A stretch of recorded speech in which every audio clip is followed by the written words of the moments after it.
ہندوستان میں طوائف کلچر کو انگریزوں نے بھی بہت فروغ دیا، بلکہ انہوں نے اسے عوامی بنانے میں بہت بڑا کردار ادا کیا ہے۔ ایک نام گوہر جان کا سامنے آتا ہے۔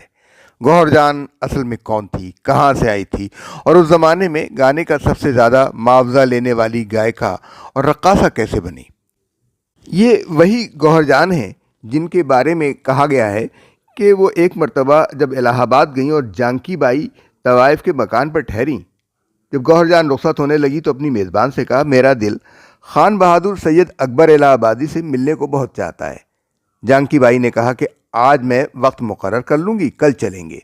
چنانچہ دوسرے دن دونوں اکبر الہ آبادی کے ہاں پہنچیں۔ جانکی بائی نے تعارف کرایا اور کہا، یہ کلکتہ کی مشہور و معروف مغنیہ گوہر جان ہیں۔ آپ سے ملنے کا بے حد اشتیاق تھا، لہذا ان کو آپ سے ملانے لائی ہوں۔ اکبر نے کہا، زہے نصیب، ورنہ میں نہ نبی ہوں، نہ امام، نہ غوث، نہ قطب اور نہ کوئی ولی جو قابل زیارت خیال کیا جاؤں۔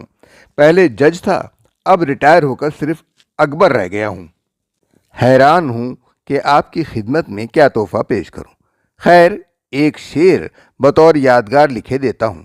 یہ کہہ کر اکبر الہ آبادی نے یہ شعر سنایا، خوش نصیب آج بھلا کون ہے گوہر کے سوا، سب کچھ اللہ نے دے رکھا ہے شوہر کے سوا۔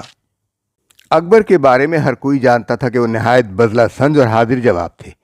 محفل پر ایک سناٹا چھا گیا۔ گوہر بڑے ادب سے اسٹیج پر آئیں اور جہاں سے آغاز کیا تو اکبر دم بخود رہ گئے۔ گوہر نے برجستہ کہا، یوں تو گوہر کو میسر ہیں ہزاروں شوہر، ہاں پسند اس کو نہیں ایک بھی اکبر کے سوا۔